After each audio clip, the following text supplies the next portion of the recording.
Hey there. Welcome, everyone, to Talented Universe, our new production from NDB Media. I'd like to welcome people in the chat room. We've got a few right now. I'm hoping that they're going to make comments when we're ready and rolling. We do have ARC 54, which AKA Elizabeth, saying good morning to you, Tanner. Good morning to you as well, Elizabeth. Yeah, and I'd like to, welcome back my co-host, Vernon Barnard from South Africa. Good to be with you again, Mike, and Tanner. Also lovely to get the chance to speak to you. Awesome to get the chance to speak with you too, Vernon. Yeah. Now, Tanner, what made you want to try out for The Voice?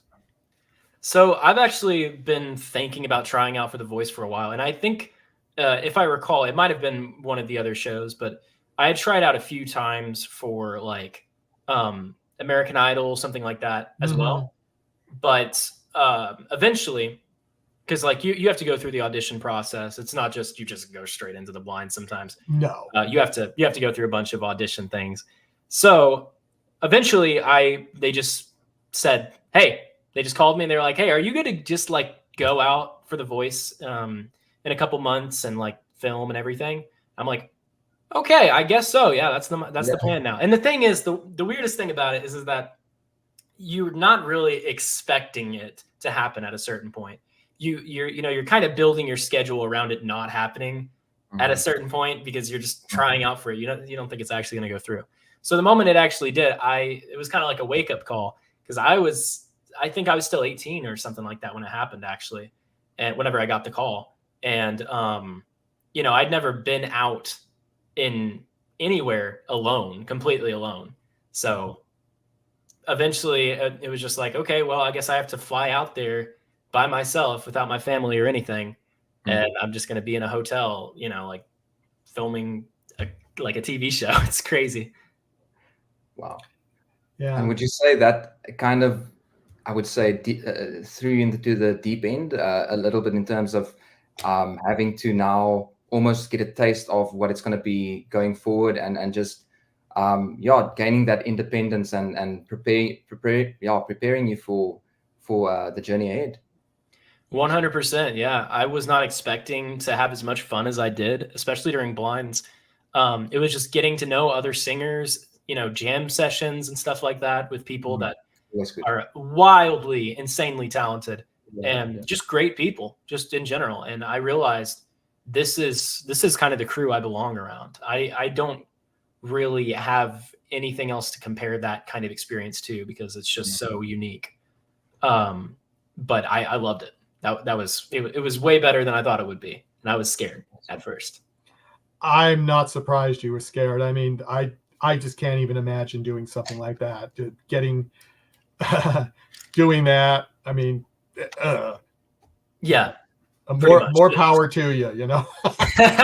I don't think I could do it. So it for sure was definitely a scary thing at first, but for me, I always just kind of live under the principle that I'll probably be okay. Like, yeah, that's a good one. Like, I'll probably be all right. Yes. Unless something went crazy wrong, I almost forgot my boarding pass at TSA, like literally immediately. Oh no! There's a hilarious story behind that. I was with my family. They were already not trusting me enough as it is, and I'm walking over to the TSA. It's like 20 steps. I don't even know how this happened, but I walk over to TSA, say bye to my family, and then before we go, I'm just randomly like, actually, you know what? I just want to check the thing. It has all the departures and all of that. We go back and I look at it and I'm like, okay, cool. I see my boarding pass way on the floor, way in the distance from like where I was about to go. Wow. So I almost just completely forgot that at TSA. That would have been fun. Sure. Yeah. And then it would have been an entirely different story, I guess.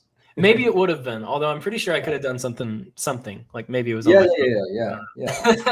It's just the start. I mean, like you said now, and as a musician, just being there, I can just imagine how it was as well. Like you say, you're not just going for the job in terms of showcasing your talent, but you're also surrounded by other musicians, and obviously as musicians, it's a very emotional thing as well. So you get the chance to appreciate other people's skills, and was that also intimidating, but also like just a wow moment at the same time for you? Or how did you experience that, just being surrounded by, like you say, all of those wonderful musicians? For me, it was never really a intimidation thing. I never saw the competition too much as a competition. I won't lie. It was like, ever since the beginning, I just was hearing insanely talented singers. And the whole time I'm just like, wow, these people are amazing. I kind of didn't believe I held a candle to a lot of them. And people would say the same thing about me. And I'm just like, what are you talking about? What are you talking about? Yeah. But a big part of it, I think, is as singers, we don't really like, and maybe this is just a me thing, but I'm hearing a lot of other people saying this. We generally don't like the sound of our own voice because we hear it so often. And it's a funny thing, but you just kind of do your best with the voice you have, and other people are going to usually appreciate it a lot more like if you have something like a gift. But I don't ever see it. People, I would sing around other people and I would be like, okay, now you sing because I'm out. All right, I'm done. I did my 2 lines. Now someone else go. It's hard to not microanalyze. I mean, it's obviously when it's not like a mechanical process, but still, in your head what you want to do, right? So then sometimes it's like, okay, I thought I would control that note a little bit better, or I thought the execution would be a bit different.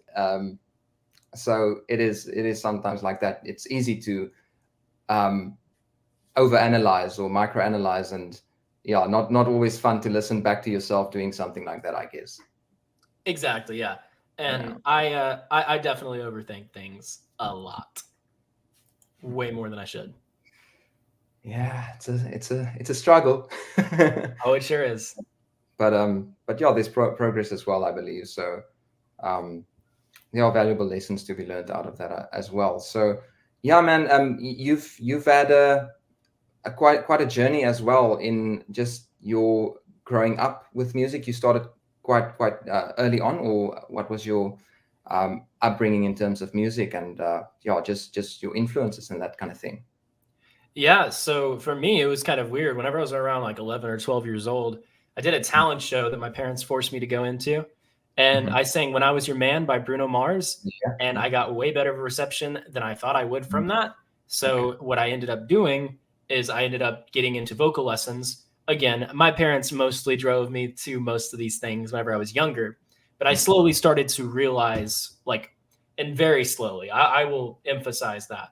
It definitely wasn't like this snap, like, oh, okay, I'm a singer. That's what I do. But whenever I was around 14, 15, something like that, I kind of started to realize that this is the path that I'm going to take in my life. I started ending up getting with a talent agency out in LA, and I started going back and forth to LA for acting stuff. And then I ended up going with a label for a little bit. But basically my life has revolved around singing or guitar playing or just learning music just in general. It's been about music and acting a little bit as well. But yeah, so today that leads me to a place where I've kind of found influences, people that I look up to in the music world, and it's something that I truly want to do. And I've just been working my hardest to make sure that I can actually, provide for myself as a singer and musician, and that, it'll go well, pretty much. Awesome. Yeah. Well, I think, Vernon, you asked me a question before we went on air, and I think he just answered it for you. Yeah, exactly. Now I was wondering, because obviously didn't see what you were doing in the performances and that kind of thing, but I thought to myself, you sound like you also have some instrumental skills. Did you actually play on the show or not? I didn't play on the show. I actually, believe it or not, I don't even know if I'm technically supposed to say this, but I actually planned to potentially. Okay. I had my guitar. You can say it. I had my guitar out there Yeah. for the whole time. I was just looking for a chance, like a song that I would really want to do that to. And now I can think of a million, but at the time I couldn't think of any. And that's just how it goes. That's the way it goes. Yeah, you can't think of it at the time, and then you go home and go, "Oh, I could have done this and this." Yeah. And oh, yeah. Yeah, I'm actually happy with the songs that I did get to do, for the most part. But at the same time, there were definitely songs I was like, okay, sure. Yeah. But overall, it was good. I especially loved doing the song that I did with Lennon during my battles. Mm-hmm. That was probably my favorite point of the whole show. And then the knockouts. I was gonna ask you about the knockout before you say anything. You were shocked when you got picked as the winner of the knockout. I sure was. I mean, I thought you were going to fall over, Tanner. I mean, it just hit you. Okay, now you can explain it, but that was my opinion. I thought you were going to fall over and. I thought maybe I would be saved or stolen. I did not think for a second I would actually win that. For one, I would have completely understood if Gwen chose Chechi or Rudy. Mm-hmm. Chechi doing the whistle notes that she did in her blind, and then, just being literally everybody thought she was going to win the whole thing right out the gate. Yeah. And then, of course, whenever I see my pairing in the knockouts with Chechi, I'm just like, oh, great. So Gwen wants me to go home is what I say. I'm gone, yeah. And also Rudy, who just insanely consistent, amazing singer, can do any song that a girl would dream of doing on stage with passion, with that sense of style too. I didn't think that I would be able to win that. I guess maybe I got kind of an advantage with my song choice. I think generally probably more emotional songs. I think they're just, let's be real, they're just easier to do for the most part. I mean, for me, I actually really felt that song though. And that's the reason that I was that my knockout was one of my favorite moments, was because I just, that song meant a lot to me. And it still means a lot to me, but I really put everything I had into that song, and I was happy regardless of what happened. I was standing on that stage and I was like, I am cool if I go home. I am cool if I get stolen or something like that. Of course I am. If I could also grab John Legend's, if I can just go around the whole board and just go team to team to team, I am perfectly okay with that. But and whenever I won, I was just like, what? Excuse me? Did you mean to say that? Yeah. Did I hear that wrong? Oh man. So yeah.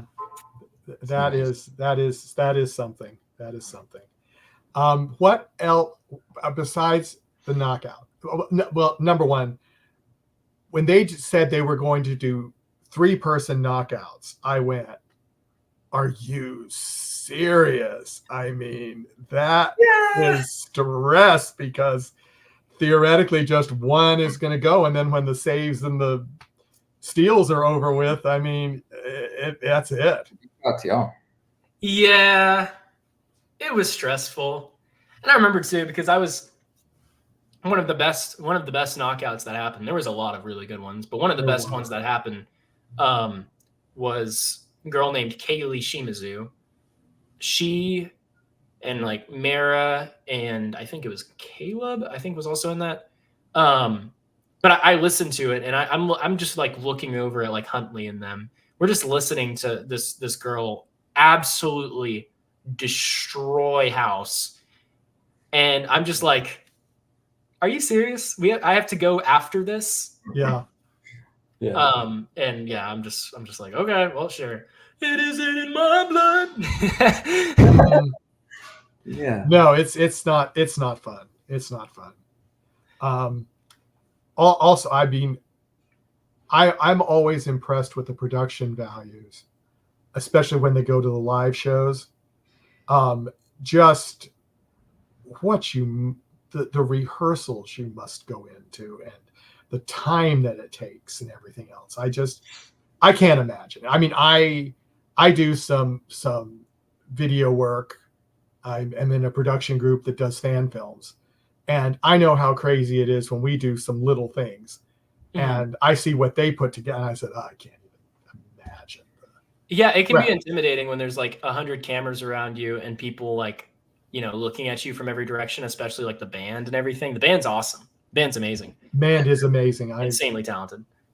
But it is like, okay, so I have to like sound good here in front of all these people. But it is what it is. I do singing for a living.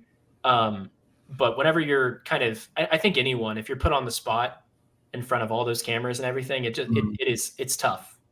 It's tough to look past all of it.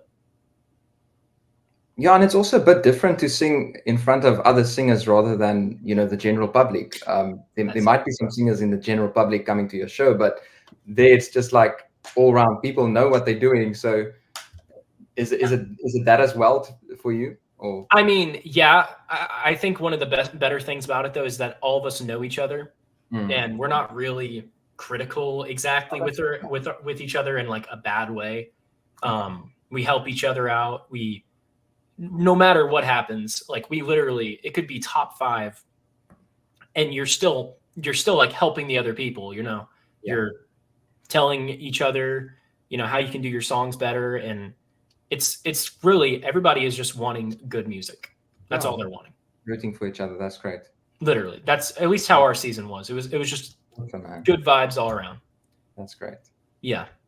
It was a great time. Awesome.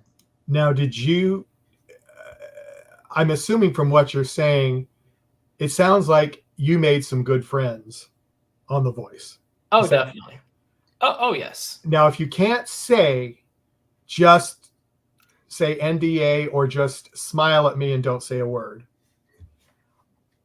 Are you planning anything with any of the other singers to do duet or collaboration or anything else that you can talk about? If you can't, then I understand. Oh, I could absolutely talk about it. Oh yeah, absolutely. I'm great friends with a lot of the people from the show. I don't want to name specific names just because that's fine. Kind of weird if I have to name every single person and I'm like, oh shoot. And if you forget one, you get in trouble. Yeah, exactly. But I have plans to see a lot of them, to record content with them, to like maybe record music with some of them, songwrite with some of them. That is the plan. That is a lot of the plan at the moment. And honestly, I had never made really any friends at all before I had done the show. I was always pretty much doing music, and I had to actually pull out of during middle school. I actually pulled out of going to a normal school to go to an online school. And that was a decision. Mm-hmm. Certainly was a decision. That was made.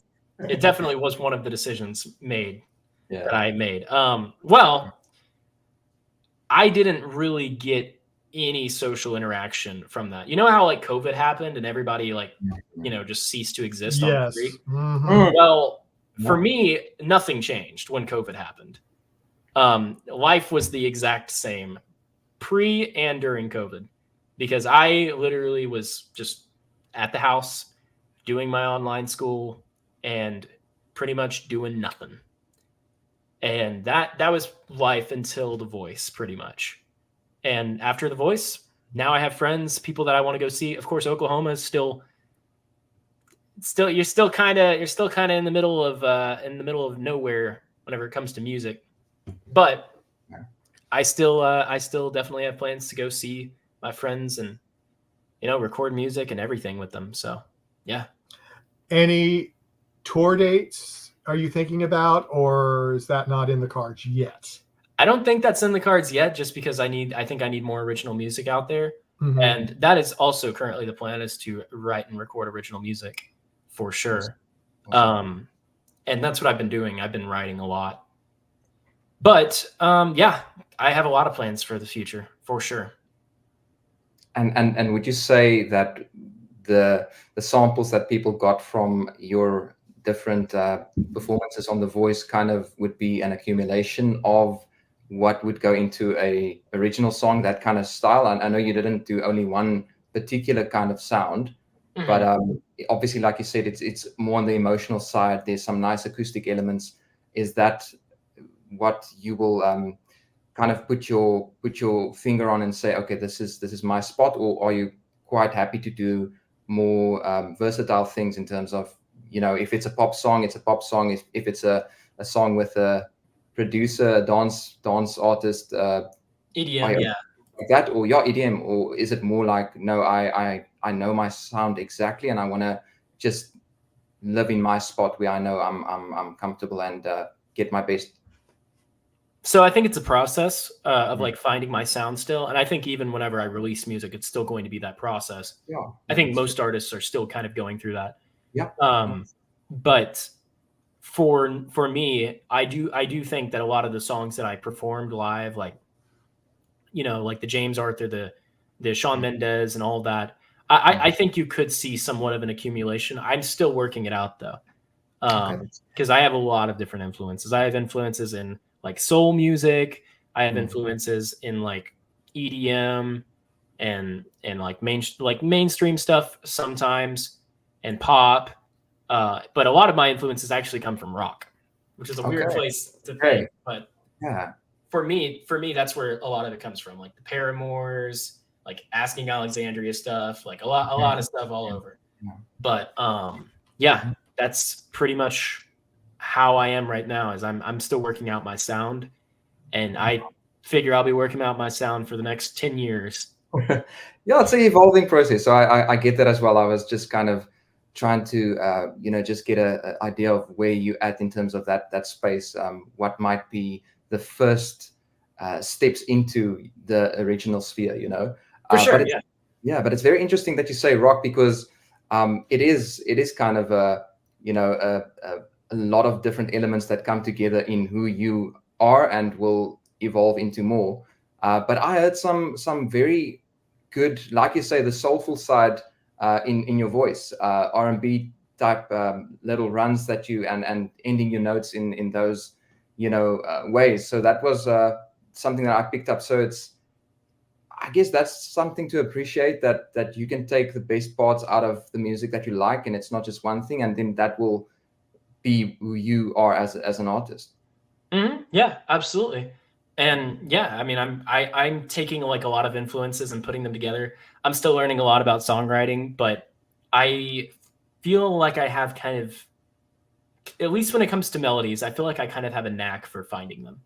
And that feels to me like a good sign. So that's basically where I'm going. I'm going to take that and run with it. Yeah, a catchy melody gets you halfway, right? Yeah, pretty much. Exactly. Awesome. So with all the influences, and as you said, you're just kind of trying to find where you want it, what you want to do. As I agree with Vernon. I mean, I heard a lot of different influences when you were on The Voice. And I mean, I will admit it. After I heard yours, I put you on my team. I'll admit it. Oh yeah, I did.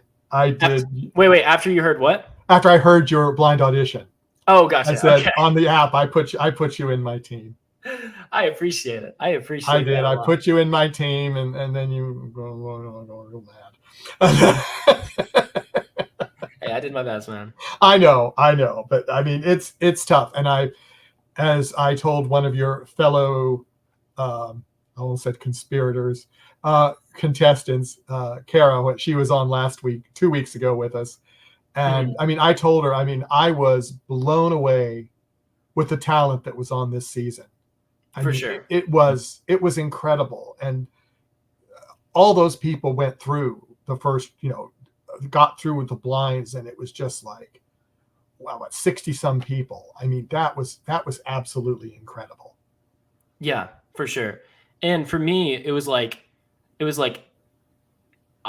something happened during like the lives, like top 12, whenever I was out for like filming for lives, something happened with my voice, and I felt really weird at the time.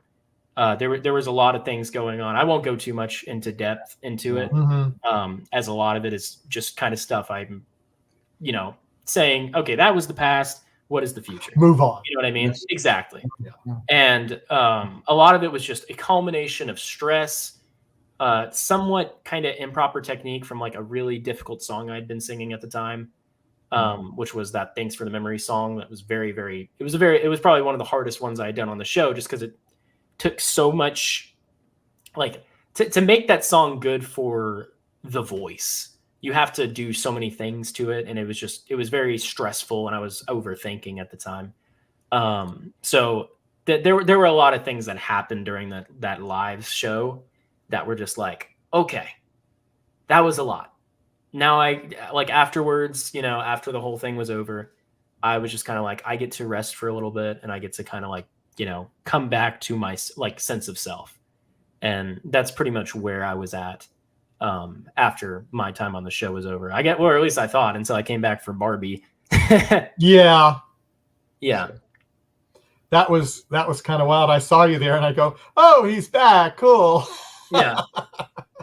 That was fun though. It was so much fun. Me, Huntley, Mac, and Bias just kind of chilling in the back, just like, hey. Yeah, you're just having a good time, not have to be up front. I thought, I bet he's glad he doesn't have to be up front. That's Oh, you have no idea. Oh, and Elizabeth just made a comment after I just made the comment, and she goes, Michael, he was on my team from day one. So Hey. I appreciate it. I will take that. yeah. Is there, let me ask you this. I assume from what you've been saying, your best supporters have been your parents. Yeah, I would say so. Or maybe like your dog. Yeah, and the dog you see running around. No, my dad has always like pushed me kind of beyond where I feel like I, lie kind of at the moment, or just in general. Sorry, my English is weird today. And my mom has always kind of just been the one who was like, oh, I love it. I love everything you do. And it's like a perfect balance. It's like a yin and yang. Good balance, yeah. Absolutely. Huh? No, I'm saying no, that makes sense, that it's balanced out. That's great. Yeah. Exactly, yeah. And like they would help me with a lot of things growing up, like learning how to do all of this whenever it comes to contracts and everything. And just like learning what I want to do and how I want to sing and all of those things. The thing is, though, is that my family does not sing. Okay. Really? Like my grandma, grandpa, none of them sing. They're all like on both sides. Oh yeah, no, not even close. Not even remotely close. Okay. Like I don't think any of my family lineage has ever picked up an instrument. Okay. What genes did you get that were dormant into all those? I don't really know why. I don't really understand it. Because sometimes I will be with my mom. I'll just be like singing a song, and I just want to kind of do what I did at The Voice a little bit, and I'm like, Mom, I play like a chord progression for her on guitar, and I'll be like, can you sing like "Let It Be" by the Beatles while I play this chord progression? A simple song. Yeah. I am not a critical person. Okay, I'm not. I really am not at all. I swear to you, I'm not. What? But wow. Wow. And I'm just like, huh. Well, I hope you were nice and just smiled and just that's wonderful. I was so nice. Good. But, yeah. But she, we both kind of know it. It's just kind of a funny thing. It's kind of like a little gag in our family. Because I don't know, like I've been kind of the main person that does music, and it's just kind of like it's kind of unique to me in the family. Well, that's good. I mean, I'm even more impressed now that you didn't have some people in your family that you could kind of go to and get some help. I mean, you did this on your own. You said you took some voice lessons at one time. Yeah. So how it kind of worked is that I'm taking voice lessons now, like very seriously, because I don't want to make a bad habit or potentially hurt my voice. Absolutely. Yeah. But like during the voice, you can't do, or at least I don't think you can do like voice lessons and stuff like that. It's kind of like how you are at the moment, and you're doing it with your coach. You know what I mean? Yeah. But before the voice, I was not really doing voice lessons. I would do like 1 or 2 like every like year or so, just to kind of reposition myself, or put something in my mentality of how I would do it. For the most part, I was self-taught though. Guitar though, I learned a lot from like a guitar teacher here in Oklahoma. That was like the main thing that I really have learned from a teacher, basically. Awesome. Yeah. Well, I just want to do a shout out. We have 3 likes. Not all of our places can give us likes. Unfortunately, YouTube can't. Well, at least we don't see them. Let's put it that way. But Jennifer Hill, Lamont, Roger Noriega, our boss, Christian McLeod. Don't say it like that, Mike. Our boss. Yeah, our boss. Yes. He's enthusiastic. Yeah, he owns the networks up there. Hey, Roger. But yeah, he's cool. He was hoping to pop in and meet you, but he had another commitment this morning. So, but gotcha. But yeah, hey, whatever works. Whatever works. Yeah. Yeah. I talked to you off camera about this, but what was it like living in the house that your grandfather built when it was underground? How was that? Was it strange? Cool. Yeah, cool. Oh, here we go. Sorry, my mic unplugged for a second there. So you didn't hear what I said, or you did? I did hear what you said. Okay.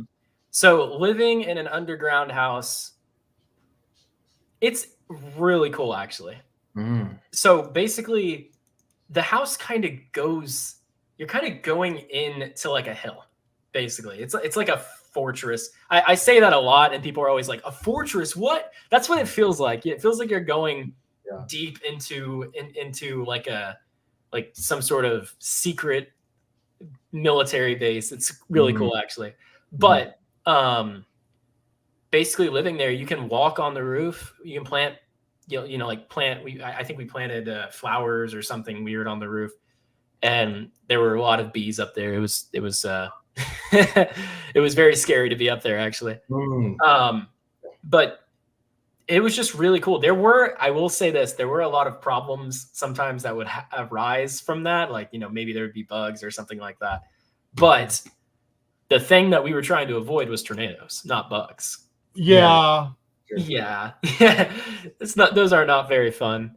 No, definitely not when you see on the news that they're all coming towards you. But no, we would have neighbors come over and stuff whenever there would be tornadoes around, and it was just safe. It was just like a safe place to live against tornadoes, because a tornado can't really do anything. It just passes over you. Pretty much, yeah. Yeah. Now, did what was that? I had a wild question, and now it's like gone. I hate my brain when it doesn't function right. Yeah. I know what it was. You said if it was a threat of a tornado, was there any tornadoes hit when you were? There were tornadoes very, very close, like very close. Literally down the street, literally right down the street. Wow. Not even like, I would say not even half a mile from our house. Like a gas station was torn apart by a tornado, but there was not any like crazy large tornadoes that, went over our house or anything like that. Luckily, but it was still very reassuring. And I'm sure that like, that's a lot better than, some people can say, because ultimately it's not fun exactly to go into like your basement or to go into, a storm shelter that you might have. It's not exactly what I would call a good time. No. Yeah, fair. And what I hate to ask this, what made you decide to move? There were a bunch of reasons we moved. I think some of it was financial reasons. Of course, I think I was like 14, 15 whenever we moved. So Mhm. I was basically just moving with my family. But eventually we did have to move. I don't even remember exactly why. But it was just the way it was. We sold the house, I think, at the time. Yeah. And as we talked about before, you're in a new house right now. Yeah. People can see the boxes and stuff. So yeah. Moved not too long ago. And those boxes, I'm not even going to lie to you, those should not be there. I should have unpacked those many months ago, but I didn't. well, I don't know if you can say this. How long between which I know you pre-recorded everything except the lives. What was the time frame from when you finished filming all the preliminary stuff to when the lives started? Or aren't you allowed to say that? I don't know if I'm specifically allowed to say that, but I will say that I've had in this house. So, man, what month did we even move out? I think we moved out. I think it was in between playoffs and lives. Mm-hmm. I think it was sometime in that time frame. And yeah, we moved during then, and it was a crazy, weird period of time. The time between playoffs and lives, it's just like you get comfortable for a second, like being Mm-hmm. back home, being back to normal life for a second, and then to be shot back out, and it's just day by day by day by day. You know, you're working super hard as soon as you get out there. You have very limited time, and it's a very strange thing. But at the time we moved in, I'd say I've only actually been in this house for probably a month and a half, something like that. Yeah. Like the time so that's not enough time to unpack. Take my word for it. Yeah, you're fine. Oh yeah, I was way too busy to do any. I get it though. I get it. It's like, you know, opening up a can of worms. Like, you know, if it's open, it's gonna just be there at the back of your mind. You have to do it, and it's such a big task. So, it is. Yeah, it's the hardest part is probably starting to unpack. Oh my gosh, and the amount of stuff we have. Yeah, if you saw my garage, you might be revolted. We have many things that we definitely don't use that much. Oh, I can talk about that too, but we won't talk about that either. My attic, which is about 1,200 square feet, is filled with Christmas decorations. We have a lot of those as well. Do you have 60 deer standing up in your attic? Wow, Mike. Wow. How big are the deer? You really went big. Well, some are this tall and some are this tall, and they're like this long and this long. Oh yeah, it is. Yeah, it's a little crazy, but I used to go crazy with decorations at Christmas. I don't do it anymore, but I still got all the decorations.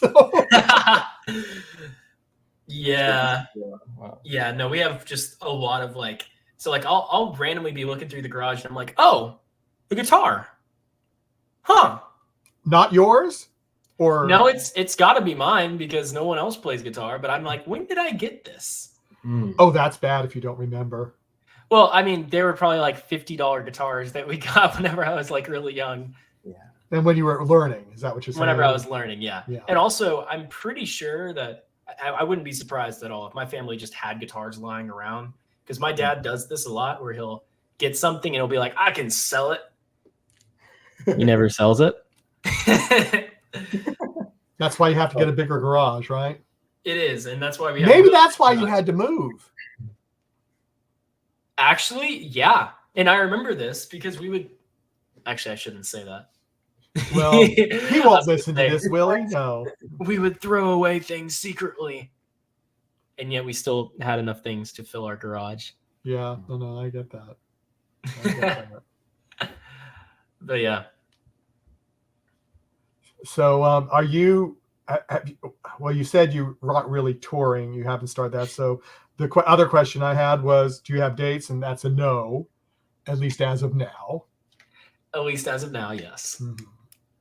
But when you do get dates, I mean, we'd love to put them on our webpage and, put them up. So when you do, just let me know and we'll put them up, and we might even talk about you when we're doing another show. So saying, Yeah. oh, by the way, Tanner, remember him? He's got a concert tour and he's coming to all your cities that you all live in. Every single city. Absolutely. Every town, every city. I expect you to come and see me. So there you go. It's a 10-year tour. Absolutely. Nice. Yeah. And then you have to go to South Africa too. So. Yes. Mm-hmm. Sure. Yeah. That's just the American tour. We're doing a South African tour. We're doing them all. Yeah, very soon. I mean, you have to check out Cape Town. I mean, all the other places are good as well, but Cape Town, man. I would absolutely love to do like more traveling, going places and stuff. That would be awesome. I'd love that. No, especially if I have like a group of musicians to do it with.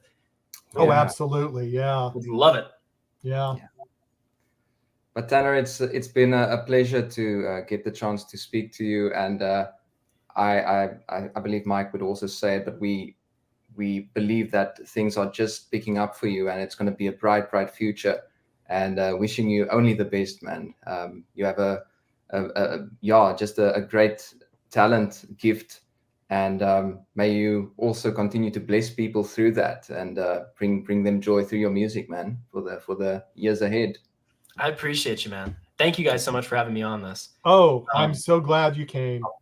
Any final words you want to say, Tanner, or? So I mean, I guess I'll say again, thank you guys so much for having me on this. I have been I'll have these like seasonal mood swing kind of things that happen around New Year's. It's just like it's like a time of kind of contemplation for me. So apologies if I seemed a little odd today or anything like that, but I just want to say thank you so much for having me on here, and I hope I can make the Storm Chaser thing. That would be so cool. That would be so cool. And Tanner, if you ever want to come back on again and supper with us, I mean, we can bring, some of the other hosts. If this time isn't good, we can, Vernon has only certain times he can do it just because of the time difference. But, if you have to come another time, we can do that too. We can accommodate. So we'd love to have you back. Yeah. Thank you so much. Yeah. I would love to be back. And everyone else, thank you for joining us, and have a great day, everyone. And we will see you on our next broadcast, which will be for us on Talented Universe. It will, as Tanner was just saying, we're having a Storm Chaser come on at 9 p.m. Eastern, 8 p.m. Central, 6 p.m. Pacific on Sunday, January 7th. So we hope to see you there. Take care, everyone. New Year, guys. Thank you.